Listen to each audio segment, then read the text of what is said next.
Okay, this is a video response to one of MackQuiley's earlier videos, Atheism Destroyed in Under 4 Minutes. He puts up a couple different claims and then goes on to refute them. Actually, 4 claims total. He refutes 3 of them to try to support the third. Now, he seems to be indicating that this is what atheists believe. Basically, what he's doing here is producing a straw man argument of these 3 claims. The first claim he puts out is life is an illusion. This is a philosophical claim. It is an unscientific claim, so I agree with him on that.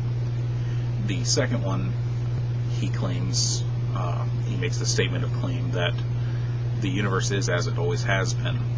It's a steady state universe. Now, then he claims that entropy proves that this is unscientific. Well, sorry, but it's not unscientific. It was a scientific claim. It was refuted by scientists. The steady state universe existed as a theory over 100 years ago, and in the early half of the 20th century, scientists like Hubble and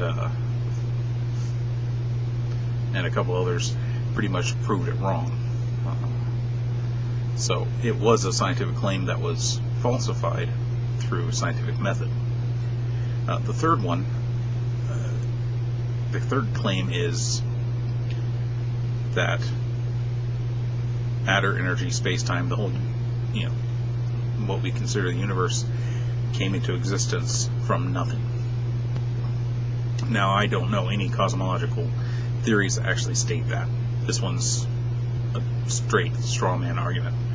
And then he goes on to refute it by saying that the conservation laws, specifically he refers to the conservation of matter, show that matter can't come from nothing. And actually, he would include matter, energy, space-time not coming from nothing. And like I said, I don't know of any cosmological theories that actually make that statement. His fourth statement is God created it.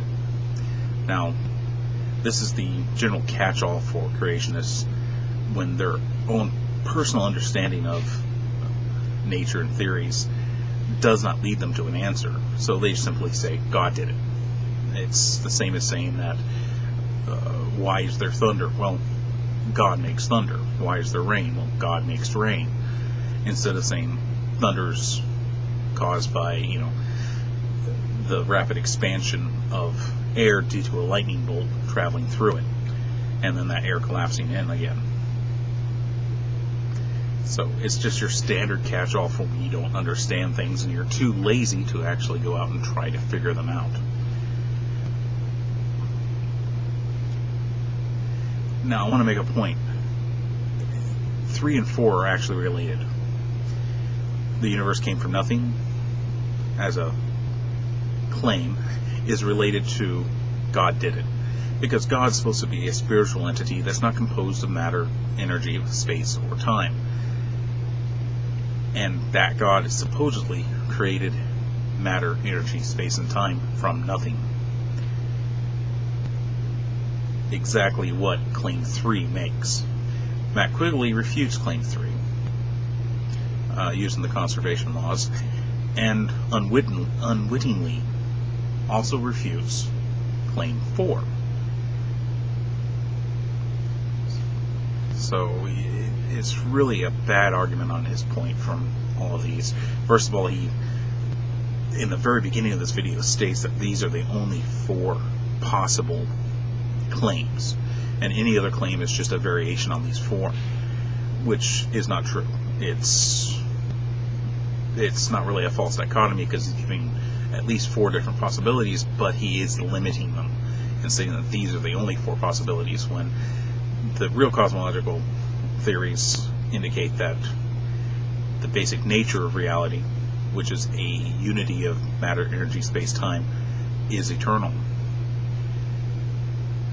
And because of that, that's different than those 4. We're basically stating that, yes, the universe itself, as we see it with all the galaxies and the nebula and the stars and the planets and us is not eternal. However, the underlying unity of what nature and what existence is eternal. So he fails to throw that in there. He fails to bring that up as a possibility. He does this either through ignorance of what these theories state, or through a willingness to try to deceive us. So his arguments fail because to prove that a God must exist. It's kind of an old Aquinas argument, really, and it just doesn't work. Now, the last thing I want to speak on is that old, often quoted psalm, or actually two psalms, which is, "The fool hath said in his heart, there is no God. They do abominable works, and none have done good."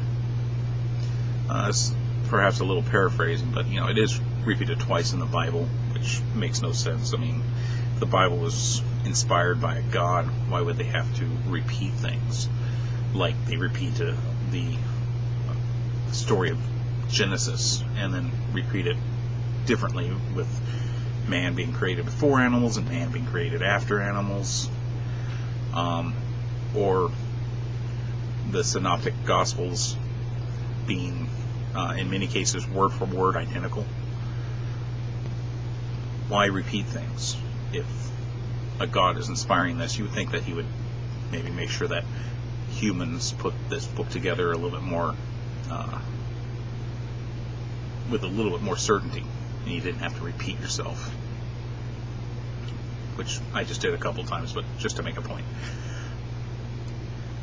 Now, this claim by this psalm, it's 14:1 or 53:1, depending on which one you want to go look at. This claim is a testable claim. We can examine atheists and see if there are any atheists out there that do abominable works and do no good, or if there are atheists that actually do good and have done good and have done things to improve the lives of others. And I can tell you right now, there are. I'm an atheist. I'm a teacher. I teach music. I have taught several hundred kids over the last 15 years. Not just kids, some adults too. And I feel that I've done good in that. Introducing people to music and having them progress with the instruments I teach, which is violin, viola, cello, and bass, and become this wonderful musician, I feel is a good deed. I also try to correct and refute the pseudoscience that is creationism, which I also feel is a good deed. Of course, creationists would disagree with me on that. I also make it a point to feed the poor when I have the opportunity. When someone comes up to me and they're asking for a handout for money, I'll offer to buy them food instead. And more often than not, they accept that. And I do this because I feel I have a responsibility to other humans. I feel this responsibility is by the nature of being human myself. They are part of my species. I must treat them well. And hopefully in the future, if I ever need help, another human will help me. Excuse me, I'm not going to edit this, so I'm sorry for that. And then we look to other atheists like Richard Dawkins or Carl Sagan, and they have done immense good promoting science and promoting knowledge. They have also done some not so nice things, and specifically with Dawkins and him being almost a militant atheist in what he does. But either way, you cannot deny that atheists do good. And because atheists do good, Psalms 14:1 and Psalms 53:1 are false. They are a lie.